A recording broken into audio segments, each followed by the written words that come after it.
Thank you. Asante. Thank you, Madam President. Ladies and gentlemen, allow me to introduce our guest tonight to you. Job Amutabi is a decorated safety and quality officer with over 14 years experience in aviation safety and a keen interest in safety management systems implementation, fire safety training, and also auditing. He also boasts of 10 years experience in manufacturing entities, which include chemical, dairy, and unit operations. Professionally, Job holds a Bachelor of Science degree in Industrial Chemistry from the University of Nairobi and a Master's in Occupational Safety and Health, which he is currently awaiting his completion at the Jomo Kenyatta University of Agriculture and Technology, JKUAT. He has received various local and global accreditations and also accolades in this space, and this includes a lead auditor in occupational health and safety management systems, a lead auditor in food safety management systems, FSMS, a taproot lead accident investigator, a NEMA environmental impact assessment expert, and also a holder of the coveted International General Certificate in Occupational Health and Safety from the National Examination Board in Occupational Health and Safety, NEBOSH, and which is a leading global organization providing health, safety, and environmental qualifications. Job is very passionate about fire safety, and he shares free, extensive, and rigorous trainings on the same through his personal YouTube channel. Currently, Job works at Africa Flight Services as a safety and quality manager. Africa Flight Services is based at the Jomo Kenyatta International Airport here in Nairobi. Job is 41 years. He's married and a proud parent of 3 adorable children. Ladies and gentlemen, boys and girls of all ages, help me welcome Mr. Job Amutabi to the Rotaract Club of Nairobi Central.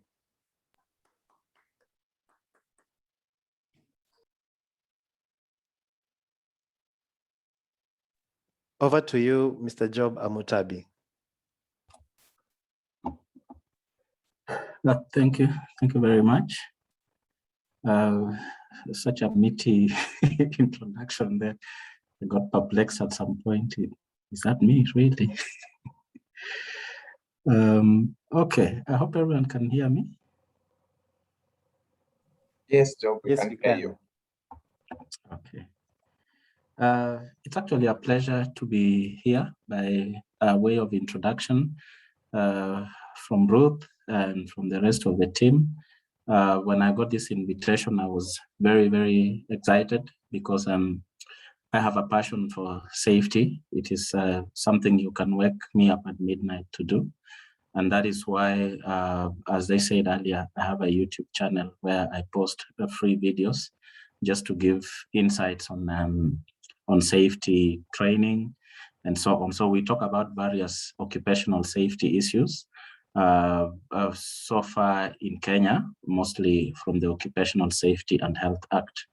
As he's rightly pointed out, I've worked a lot in manufacturing, chemical manufacturing, unit operations, and that is where my passion for safety grew. This is because in this industry, you get to see a lot of injuries, occupational diseases.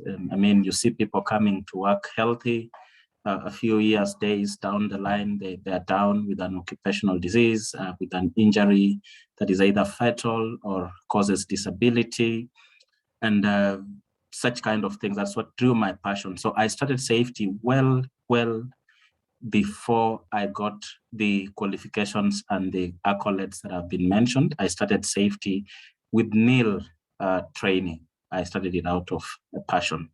So I would really love to share this passion with everyone. Doesn't matter the age, it doesn't matter your years in your careers. It's just a general discussion on fire. This is just one among the very many topics in safety. So we'll be able to go through. I've managed to put down about 30 slides for the fire safety training, which I'll take you through, having an understanding that this is an adult group. I didn't want to bore you with a lot of word slides. So you'll find that most of the slides are pictorial, self-explanatory, and I'll be sharing them on your screen shortly. If, I don't know, admin, am I able to share my screen? Yes, you can share. Okay.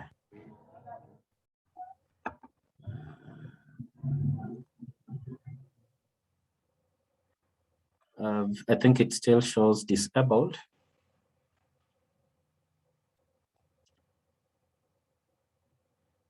But I shared the slides as well on mail. I have it here, but when I try to share, it is saying host has disabled participant screen sharing. So I don't know how you're able to. Okay.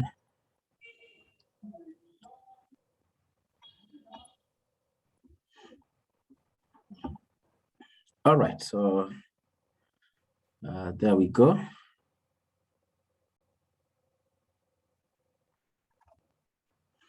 So please feel free to stop me at any point when you want to get clarification or any questions you should be able to ask. Now, I'll start with a disclaimer. It's virtually almost impossible to exhaust fire safety training in 30 minutes, as I have been given. So I have just put down a few very, very quick learning points on this. I'll be able to share the slides with the host, that's Ruth.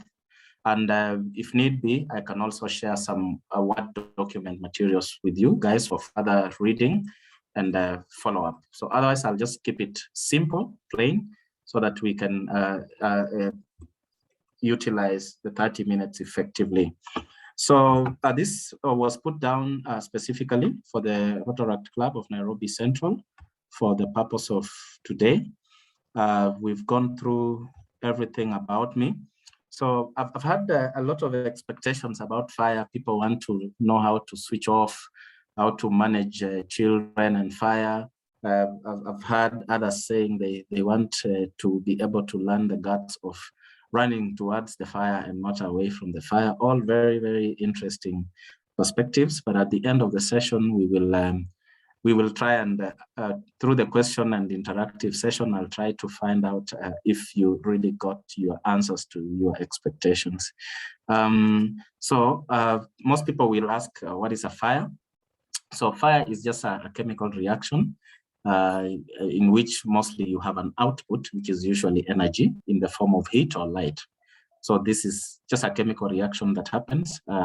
It's very difficult to explain without using chemistry. So forgive me, my first slide is just about chemistry. The rest will be easy. For example, when a fuel burns, which could be wood, charcoal, fuel, or anything, there's a chemical combination of oxygen in the air with the fuel, and this one produces the element which is fire. So that combustion process is what we refer to as fire, or some people call it in chemical terms, a rapid oxidation process. But just keep in mind, the key product of this is heat and light. So with that, we ask ourselves the basic questions. We have seen what fire can do in our lives. We use fire every day in our houses, in our kitchens, in our industries. So fire is a key servant, very, very good servant if controlled.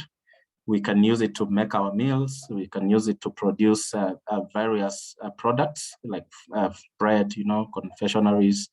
It can be used in industries for chemical reactions to make detergents and other products. So it's a very, very good companion in our family. But at the same time, fire can be a bad master. So when you can control fire, it's a good master.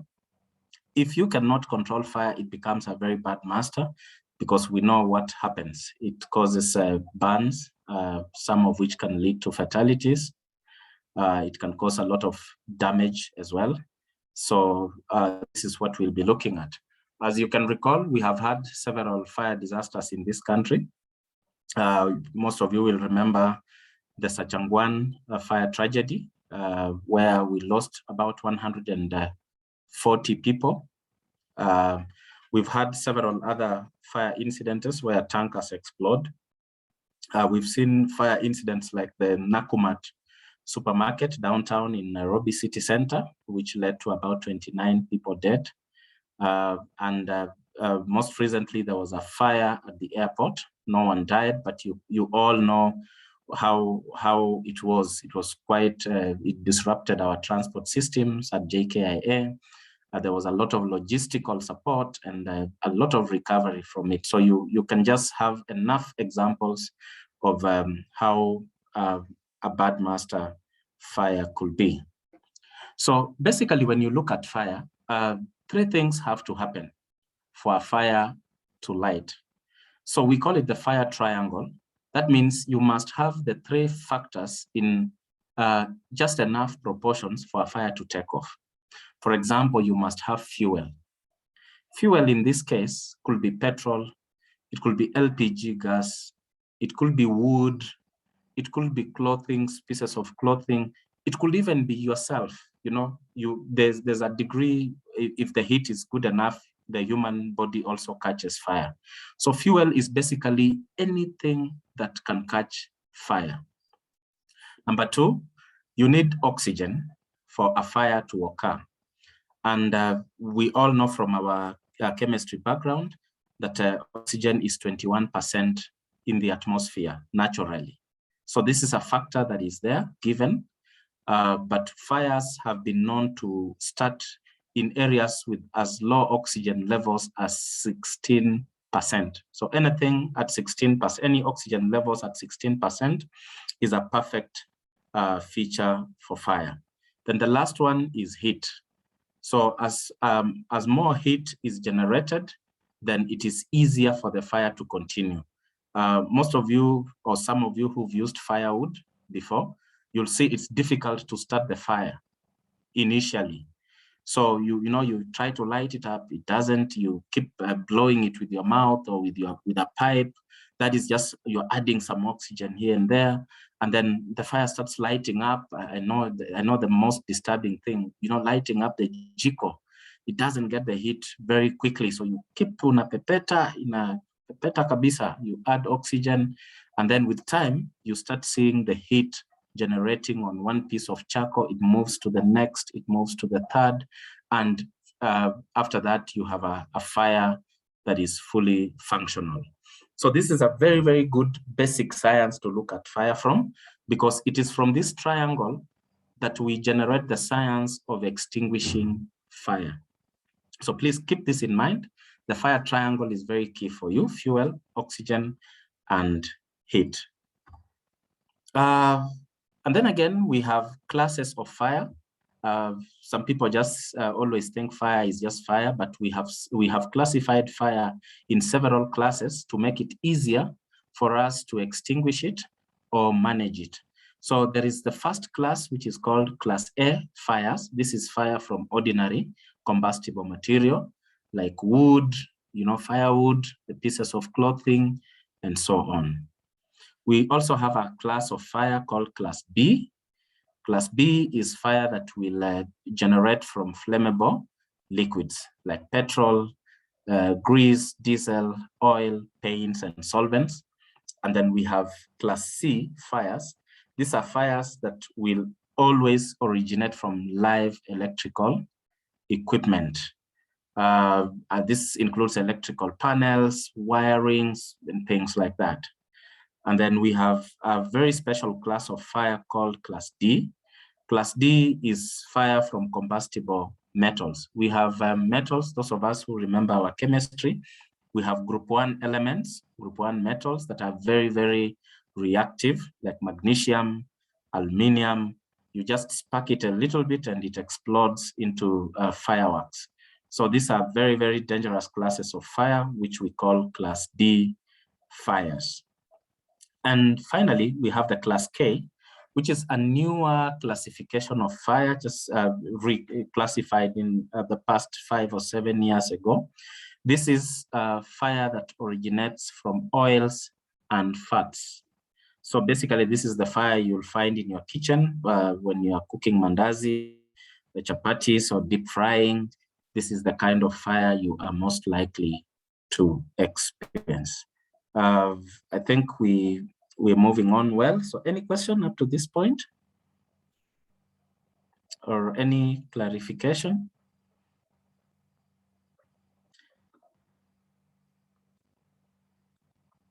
Okay, I assume we are fine. You can keep engaging us from the chats. You can keep on asking your questions. We'll respond to them.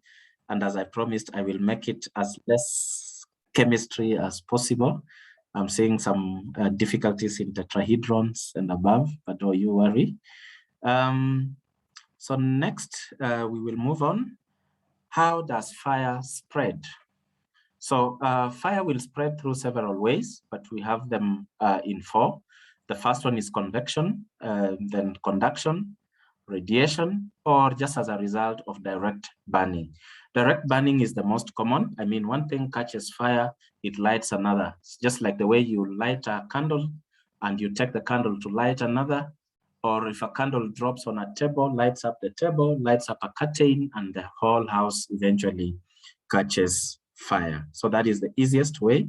That is direct burning. But we also have conduction.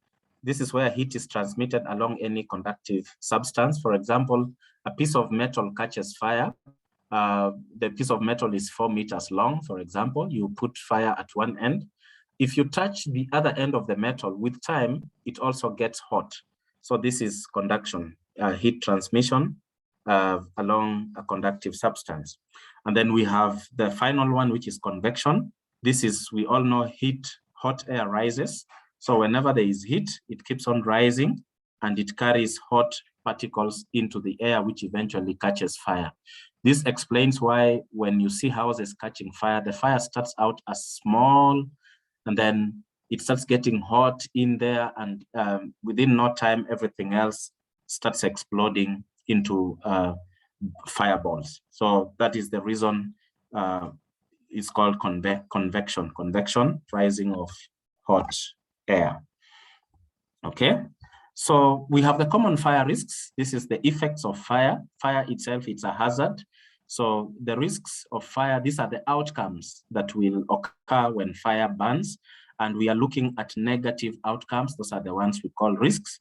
The positive outcomes, like making of steak, chapatis, machoma, those ones we are not interested. They are good outcomes. So we look at outcomes like burns. We look at outcomes like oxygen starvation, as you have seen in the fire tetrahedron.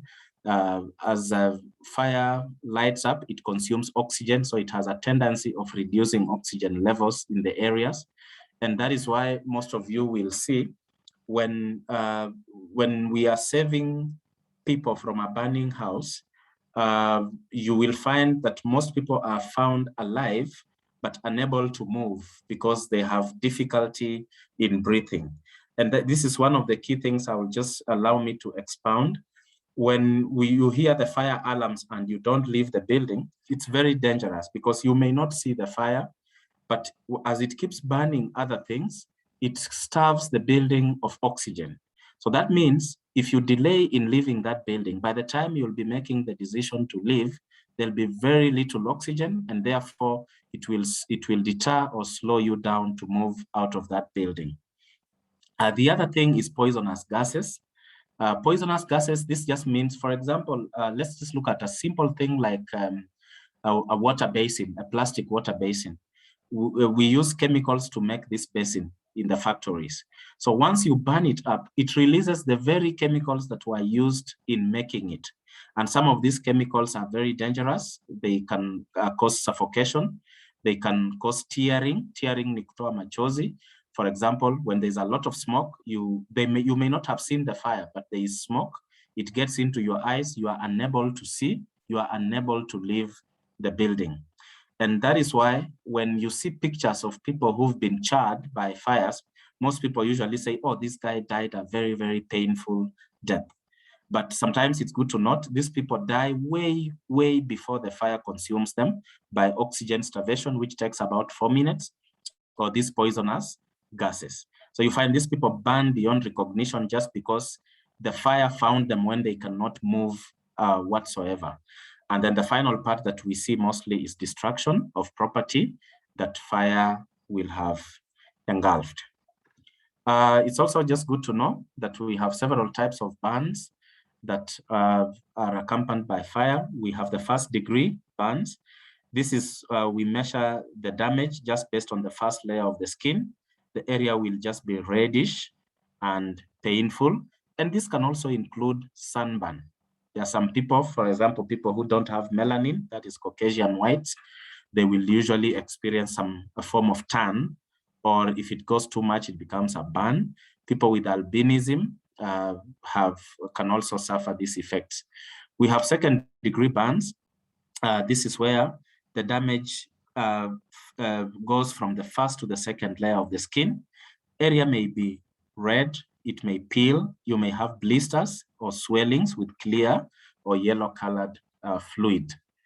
The last degree of burn is called third degree. This one causes damage to the first, the second, and the underlying tissue. The part will appear black, just like charcoal. It may be charred with whitish fatty tissues. The nerves may be destroyed. That means you might see somebody having crooked fingers and so on. And the pain will usually be very, very strong. So those are just the types of fire. And on common causes at work, at home, we've seen fires arising from our kitchens when we are cooking. We can see fires coming from heating devices. When you heat up your room, you leave your jiko on, you leave your heater on, then it spreads fire to the carpet or to the blanket or to the curtains. On electrical, we've seen when you don't use experienced and competent people for doing wiring for your houses or machines, this one can bring about fire. And the most common things we do, like overloading plugs, extension cables, iron boxes, and all these kind of things, we'll do that. And then we have the sort of fires that are started intentionally. This is through arson, acts of arson or suicide. We have them at 5.7%. And we have 2.1% will come from candles when you leave your candles running. We also have smoking, people smoking and throwing away the cigarette butts, especially in very dry areas or when it's just low rainfall levels. And these ones can also cause fires. Fortunately, we have the grilling of meat and steak. That is only 1.7%, very rare, which is a good thing. From lightning, this is lightning when it's rainfall at the thunderstorms. We have that. And we also have child play. As somebody correctly said, how do we protect our children? When you allow children to play with matchboxes, with cigarette lighters, gas cookers, especially these ones that light on automatically, they can cause fires. And we have forest fires in areas that get so dry. So what to note here is 30.8% of fires start when we are cooking. That is our kitchens at home and our commercial kitchens where we work and in the hotels. And then 26.6 are associated with forest fires. So you can see it's very key for us also to think about the kitchenettes we have in our offices and the kitchens we run at home. We'll be looking at them as we move. As we go on, please kindly feel free to stop me if you need any clarification. We have several ways in which you can protect yourselves from fires. And at work, for example, I'll be able to take you through that. You are supposed to invest in smoke detectors. These ones will basically detect smoke and ring the fire alarm. You must be able to have fire escape routes. you must have a first aid team that is well equipped with the first aid emergencies. You have to invest in fire extinguishers, fire evacuation plans, and then when you store chemicals, you have to store them in fireproof safes. And then fire hydrants are usually done by big entities and city, town councils, county councils. You've seen them in town, they are red in color.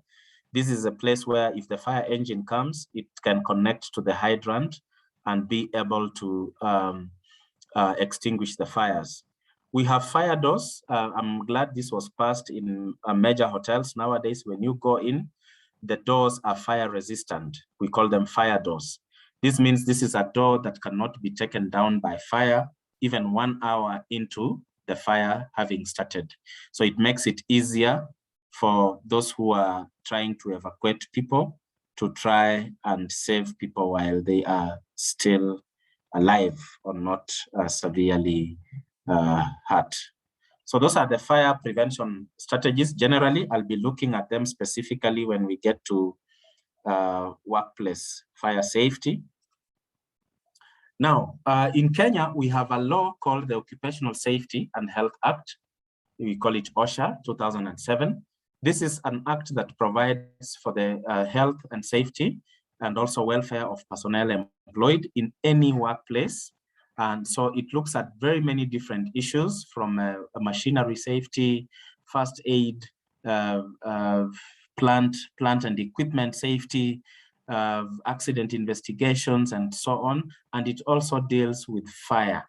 So what I just wanted you to know is management of fire risk reduction is entrenched in our constitution, and it's also entrenched by acts of parliament by this law, which was enacted in the year 2007. And at the same time, parliament enacted what we call rules. Rules are subsidiary legislations. This means when parliament passes a law, then the minister in charge of that docket could find experts and have them sit together and write the nitty-gritties of implementing that act of parliament. And this has been done by what we call the Fire Risk Reduction Rules of 2007. So these ones we can always download. I will also share some of the copies with your teams. And this fire risk reduction rules just looks at all issues of fire prevention, fire management. It says that every company must keep, at least not even company, workplace, any registered workplace must keep a minimum of 10,000 liters for fighting fire. And we must have proper evacuation from the building in case of fire. So having handled the legislative, we'll just go into a few issues that, excuse me for that, a few issues that are associated with that act. So this act requires every workplace, and when I read workplace, also read home. It does not legislate homes, but since we need to take safety beyond our workplace, whenever we are talking of these occupational things, think of your home as well. So it requires every workplace to have mechanisms in place for detecting fire. That is number one. Number two, you must have mechanisms to notify people within the building whenever a fire has broken out. And then three, you must equip yourself with mechanisms of fighting and extinguishing the fire, which we call fire suppression. And then you must also put mechanisms in place to ensure that people are able to safely evacuate the building, whether they are fit, unfit, disabled, or unwell. So we must have ways of which these people must leave the building in case of fire. So when we handle the first item, which is fire detection, most companies will have what we call the fire panel. You'll see this mostly in the entrances to your workplaces, like this one here. So what the fire panel does, but before I go to the fire panel, let me just handle the smoke detectors so that we are able to know. The smoke detector they are mostly on the ceiling boards on the roofs of your building, of your rooms, of your offices. Some have a blinking red light, some do not have it, as you can see it from your screen. What these ones do is once there's a fire, smoke will rise up, and when smoke rises up and hits the smoke detector will immediately sense the smoke, and it will trigger the automatic fire alarm. So this automatic fire alarm is the alarms we hear in supermarkets, in schools, in workplaces for us to evacuate. So these manuals are triggered automatically by the smoke detector. However, when you are running out of the building, you can see what we call manual fire alarms, the ones you can pull or the ones that are written break glass. So once you break glass, these alarms, additional alarms will go off to warn other people that there is a fire.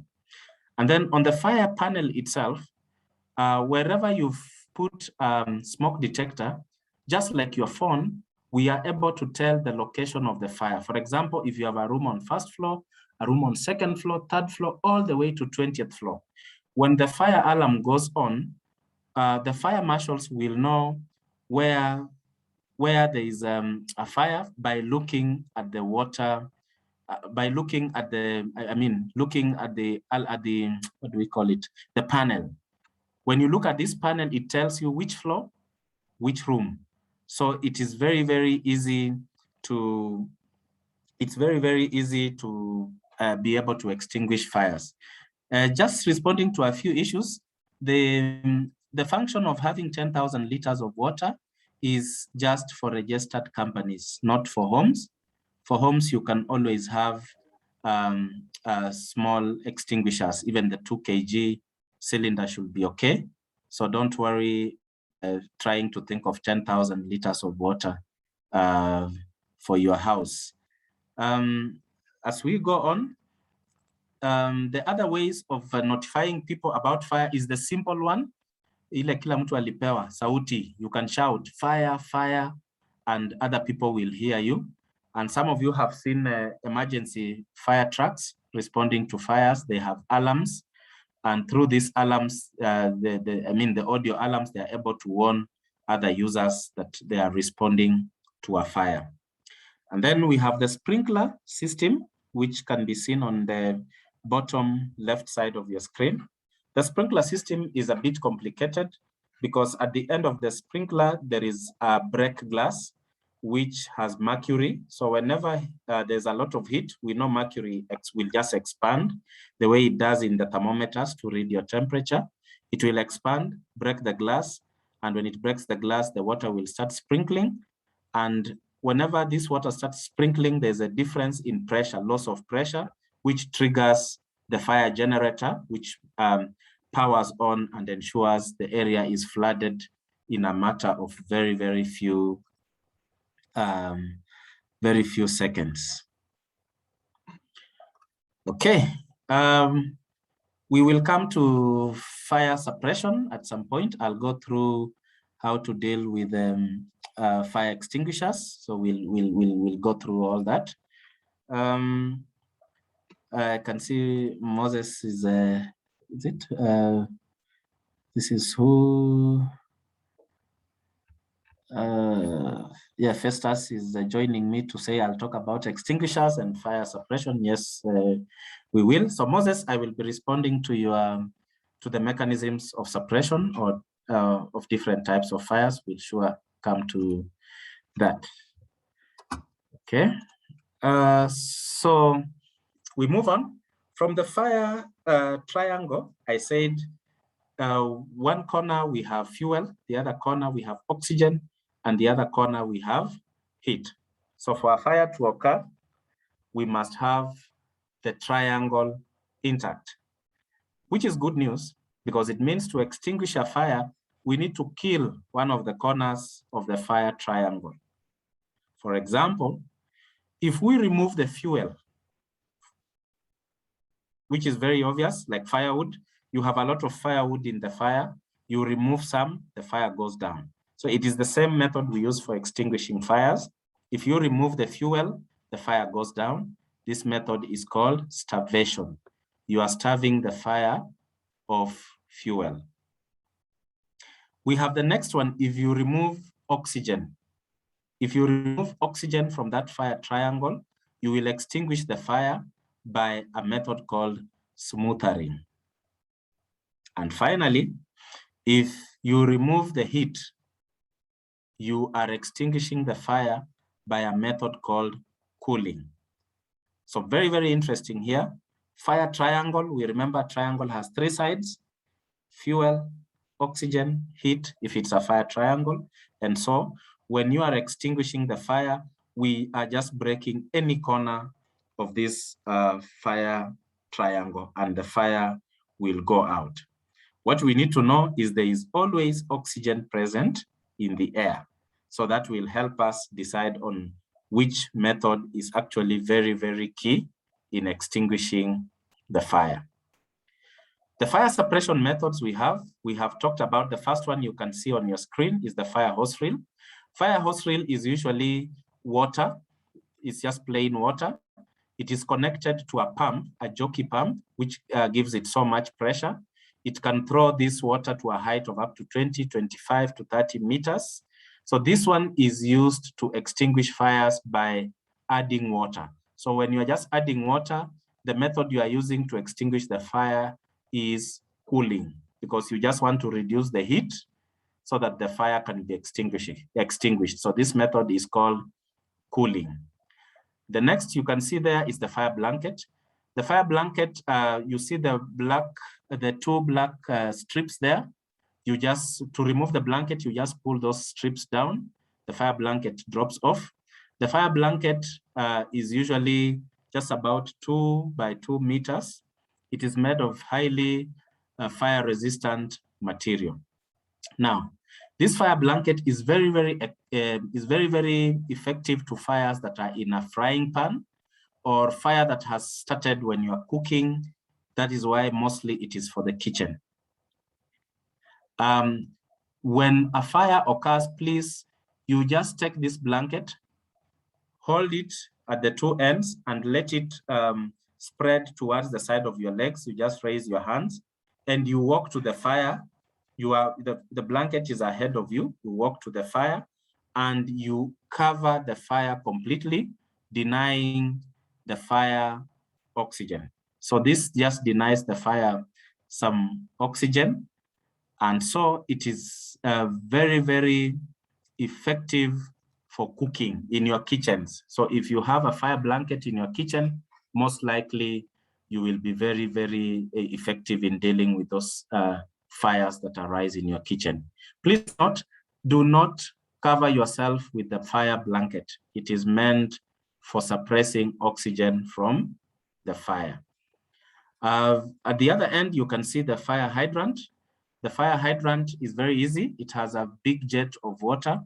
And this one is specifically to be used by fire engines.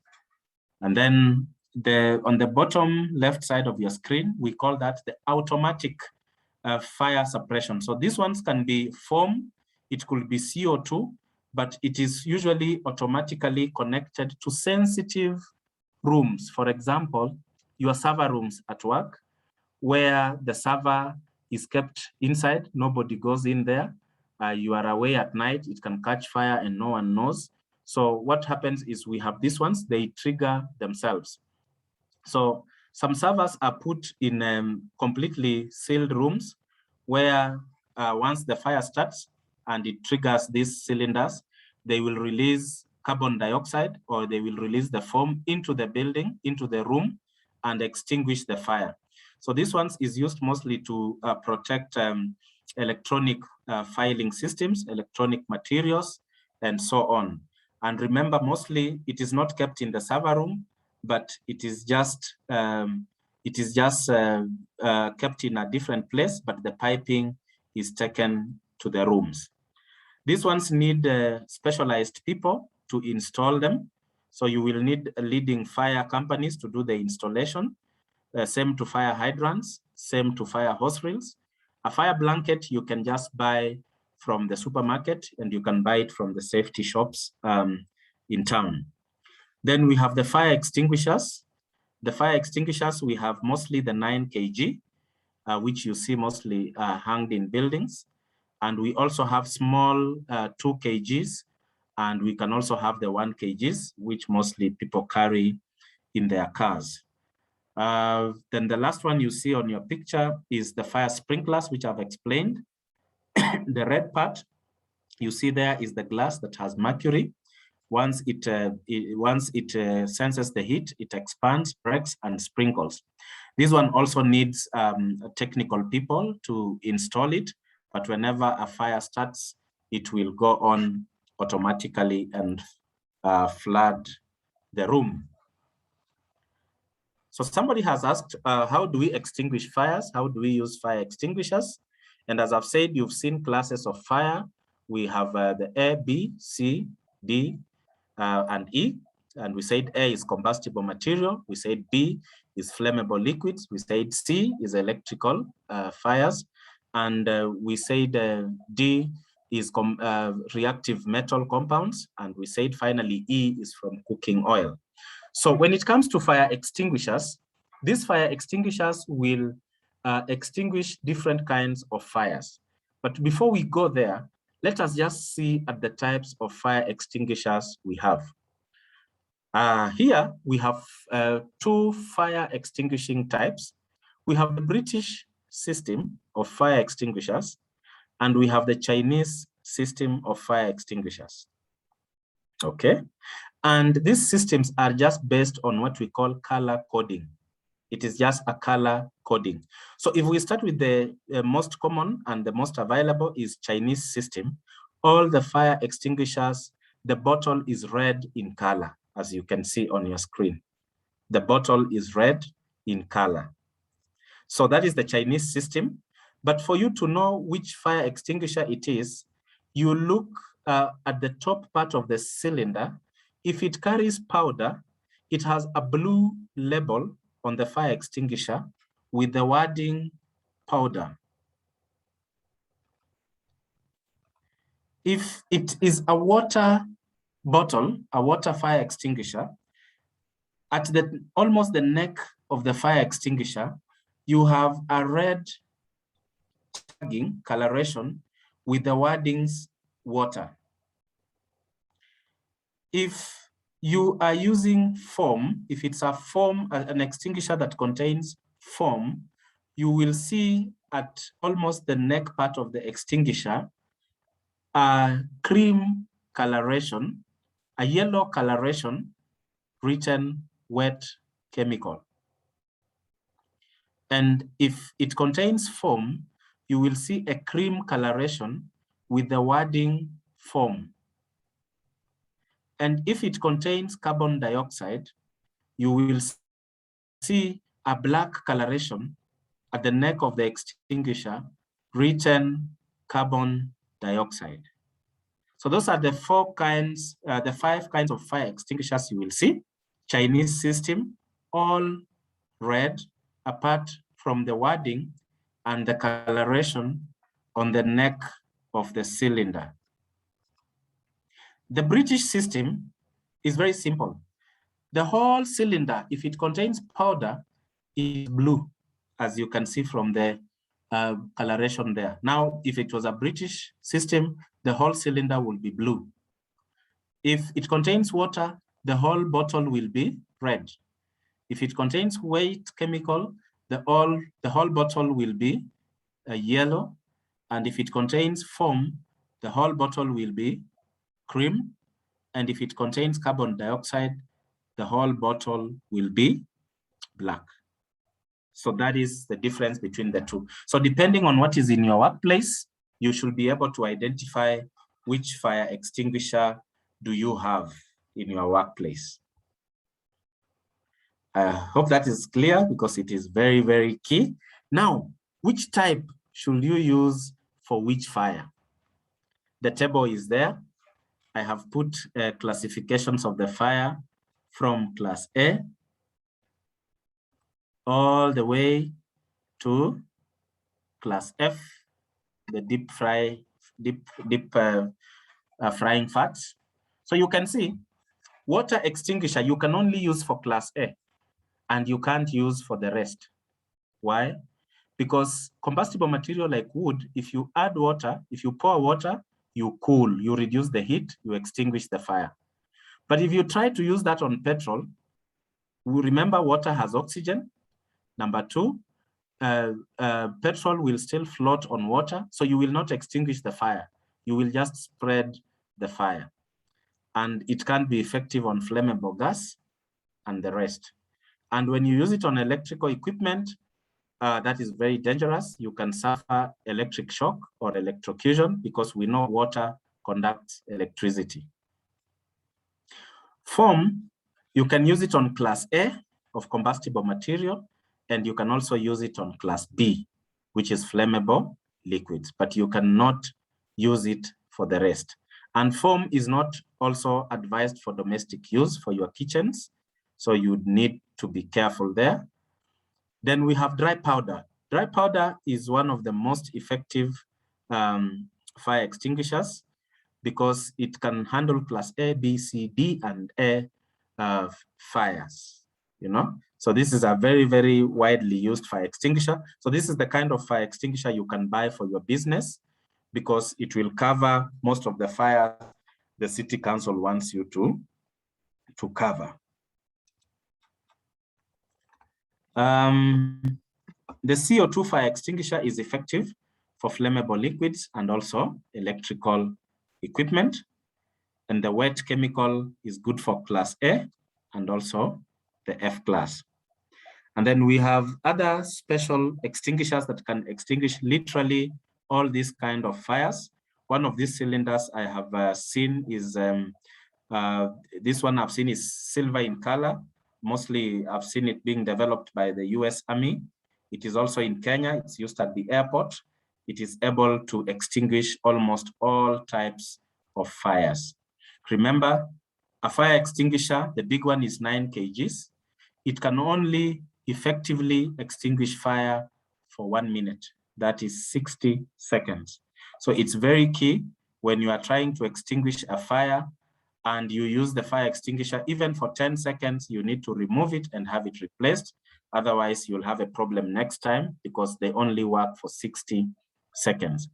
Also remember, you only extinguish fires when they are starting. Do not attempt to extinguish fires that are already spreading because these ones will just harm you and the extinguisher may not be effective. In fact, this awareness is not to help you run towards big fires. It is supposed to help us prevent fires in the first place and evacuate. Remember, life first. So do not use this little information you have to try fight big fires. Leave it to the trained fire marshals. This is just for awareness because you can have a problem. You can have a problem extinguishing the fire.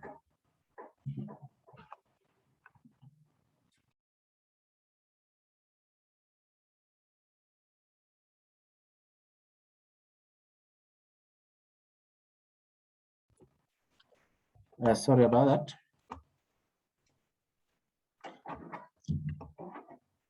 Okay, so always do not attack fires, especially when they've spread. They will just affect you. They can even kill you. Leave it to the trained personnel and to the fire responders. Moving on, how to use a fire extinguisher. This is just a simple way to use a fire extinguisher. If you can remember the word pass, that is the procedure for using a fire extinguisher. The first one is pull. So there is a pin in every fire extinguisher. We have a pin. So this pin is the one that blocks from accidentally triggering the fire extinguisher. So what you need to do is pull this pin first so that you can be able to press. And then you hold the fire extinguisher from the bottom handle. You can see the black handle there. you just hold your palm below the handle, and then you remove the piping from the clip, the black pipe. You aim it at the base of the fire. Always remember to aim at the base of the fire. And then you press or squeeze the handle together, and you do a sweeping motion on the fire until the fire is extinguished. So you are actually effective if you just remember the word pass. Pull the seal, aim at the base of the fire, squeeze, and then sweep. Okay, so that is how you get to use the fire extinguisher. So the fire extinguishers are usually mounted at work. The law requires that we mount them not more than 60 centimeters from the floor, so that all of us can be able to reach it, even if we are denied the height advantage. So if you find fire extinguishers that are more than 60 centimeters above the ground level, then they have been wrongly affixed on the wall. So these are the kind of things that you can pick up very, very easily. The other thing about fire safety at work is ensure your safety department at work has posted evacuation maps on the floors in the offices, so that you can read very, very easily the next exit and the path to your fire exit from where you work. So this is very key. Always label the fire exits, always label the fire directions, and have evacuation maps that staff can easily interpret. These signages are of various directional. Some will show you proceed ahead. Some will show you the fire escape route is on the left. Others will tell you it's down the stairs. Others will tell you it's up the stairs. So all these signages generally show the direction of which you should flee. So when you look at them, please always look at the arrow mark. The arrow mark is very, very important. It shows which direction you are escaping towards. Okay.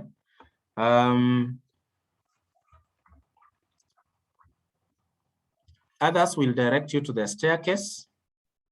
So they'll always show you. And then we have some that are on the door itself. The fire exit itself, you can have an exit sign that shows this. If you use this door, then you are able to escape the building. So you are able to notice which door is a fire door and which door is a normal door. According to the legislation, a fire door must be painted red, and it should have green markings indicating fire exit door. So that is the difference between a normal door and a fire exit. So a fire exit door is any door that is not less than 1 meter wide, painted red in color, with the green fire exit markings on it. It must open towards the outside and not the inside of the building. And the instruction to open it must be put on the door for easy use. I've seen a question from Eddie Gishira. After how long should you service extinguishers? The service is stipulated in the fire risk reduction rules twice a year. So you are supposed to do that twice a year. And once it's done, there is a sticker that is affixed on the fire extinguisher or the fire point, so that staff can be able to see. So if you go on it and you see date of next service is in the past, then that means the fire extinguisher has not been serviced. Then we have the fire assembly point. This is a place where after the fire alarm is done and you have escaped the building safely, you go to the fire assembly point where the roll call is done. So this is just where we do the accountability. Your fire marshals should be able to take account of everyone at this point. That is an example of a fire door with instructions of how to open. That is an example of a fire exit staircase. If you are living in if you are living in a storied building or an office, the staircase the fire exit staircase must be different from the other staircase for entry. It must be painted red, and it must be not less than 1 meter wide, and it should not be spiral. So if you are in a workplace where the fire extinguisher, the fire exit staircase is spiral, that is wrong. Another chart coming from Jason, does the same service apply to household extinguishers? The answer is yes. Servicing 2 times a year applies to all fire extinguishers. So to the final slides, fire hazards in the home. I may not take you through every wordings on the slide, but my question is, you have fire extinguishers at work, you have fire hose reels at work. Most of us put fire extinguishers in our cars, and the law also requires us to have them in our cars and in public vehicles, aircrafts, trains. My big question is, where you have your most valuable investment, that is your children, do you have a fire extinguisher? Do you have a fire blanket? Do you take your house managers through safe use of LPG gases? Have you taught your children on how to use fire extinguishers? So these are things we need to start taking to our homes by taking our children through fire safety, just talking to them about the risks of fire, what to touch. Children are easily taught by telling them the do's and the don'ts, but mostly they observe what we do. So we need also to have these things at home. When they see them, they are able to know what they are for. They might ask questions on the same. The other thing we need to look about fires, I've seen most of us have what we call these gas burners, and the pipes we have mostly are 1 meter. So you can see, in case there is a fire, in case there's an accident, most of us, our cylinders are next to the point of fire. So you have the fuel next to the point of ignition. So that is another thing we really need to watch out while in our homes. The other thing that most of us neglect in our homes is properly switching off the gas cylinder. Some of us switch off from the cooker itself or from the burner itself. But remember, if you have not switched it from the cylinder, you are risking a lot of things, because any small accident and you'll have the gas leaking. The gas cylinders, it is preferred that they are stored outside the house. Don't get me wrong. I know we are in Nairobi. I know what you will be thinking of, but it's advisable that we have extinguishers, we have the cylinders stored outside the houses. Let us be keen not to overload our LPGs. And some of us are so much used to the remotes. We switch off our TVs using the remotes, but we do not actually switch them off. We just block the screen. Please switch off all appliances from the wall. Iron boxes, switch off and remove from the sockets. And when you are traveling, please switch off the meter box of your house when you are leaving. This will save you from fires in your homes. So as I said, I've even taken more time than I should have. So with those slides in mind, I will either allow for questions and any contributions from yourselves. Before you do that, Jason has asked, is there a way to know the level of the extinguisher? One thing you need to know is, yes, on every extinguisher, apart from a few, the CO2 one, they have a meter. They have a circular meter on it. At the top corner, which is on your clock, that should be 12 o'clock. It is painted green. And on the left side, which is 9 o'clock of your of that meter, you have red. And on the other side, right side, which is 3 o'clock, you have another red. So the pointer should always be in the green zone. So if the pointer is in the green zone, then that means your fire extinguisher has the right levels and pressure.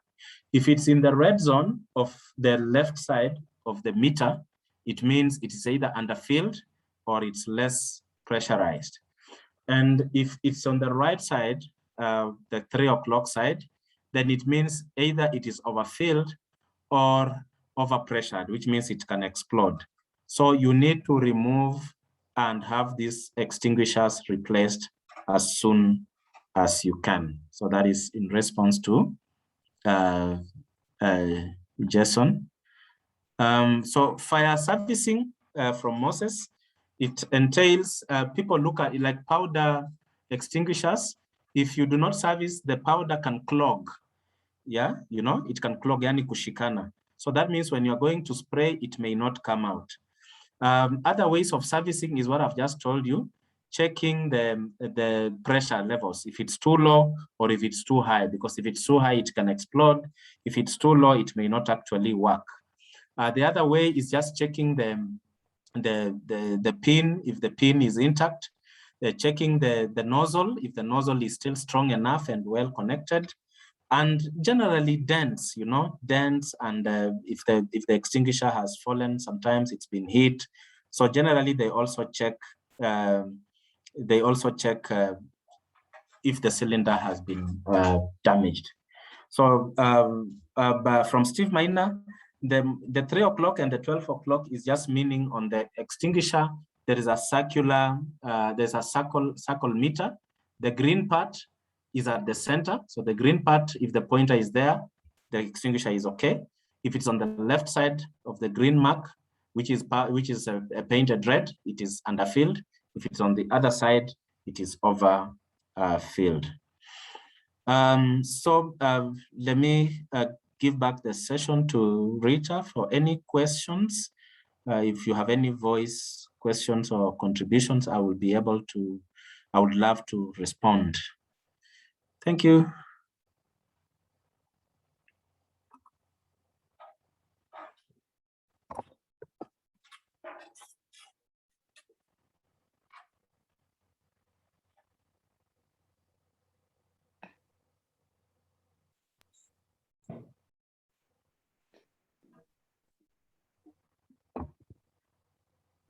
I don't know if Rita is still in. She's in. We'll just prompt her. Okay. But thank you, Job. That was a very detailed and very insightful presentation. I believe some of us have now understood the things we see around our buildings and how to use them. And then also, I think with the knowledge of how to use them, we're able now not to run away from fire. we shall be confident enough to take the right action. There's a question from Jason. He asked, when buying an extinguisher, how do you ensure you buy a quality extinguisher and not knockoffs? Yeah, okay. For me, we know we have a lot of cheap things around. We have a lot of dealers that will do anything to provide substandard. So the first way to note where to buy proper quality fire extinguishers is to check on the Ministry of Labor website. There is a Directorate of Occupational Safety website where they have registered all fire farms. The farms that sell extinguishers are registered there. So they check these farms to ensure that they are doing the right thing. Then they give them a license to do the same, the importation and so on. However, even with that, we still see people buying cheap things and substandard things.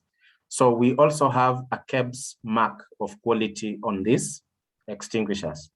So once you see this mark of quality from KEBS, then this is a proper fire extinguisher for your use.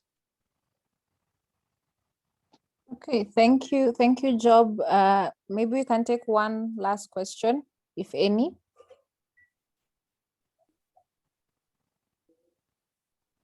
Okay, I'm not seeing any hands up, nothing on the chat. So I'll invite Nicholas Motaiti to give the vote of thanks.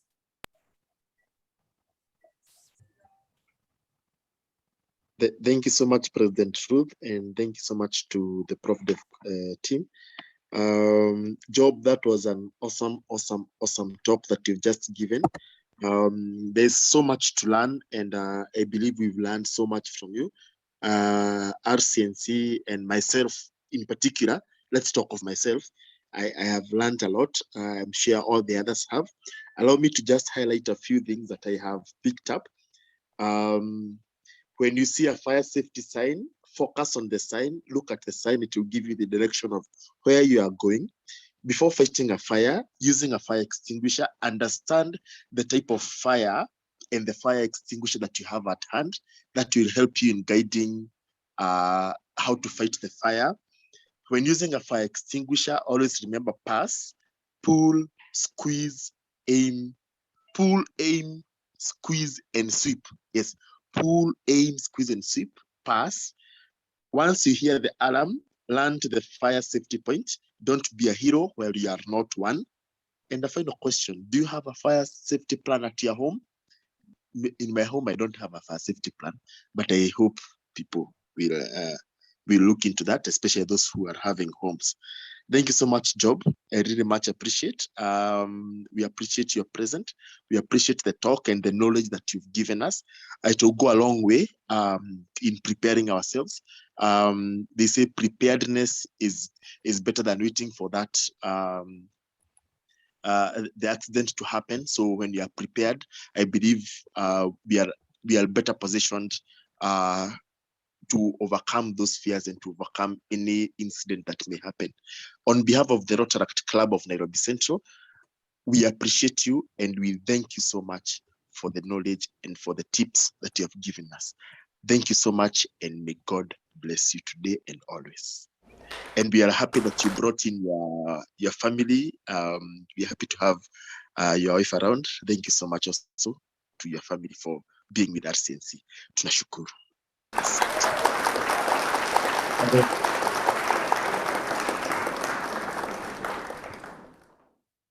Thank you everyone for having me and for joining. Please, when you go on YouTube, you can see Amutabi Safety channel for more free videos. Thank you.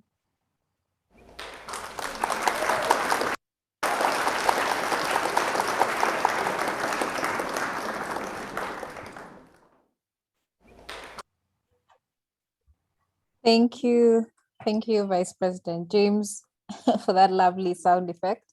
Make sure to follow Job's channel.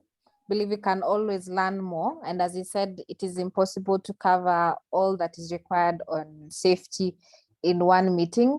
So I believe we can benefit. From following him on YouTube. Job, if you don't mind, there's some more questions coming in the chat. Maybe you can answer them there. And thank you for your time. We really appreciate it. It was a wonderful presentation. Now we'll move to announcements.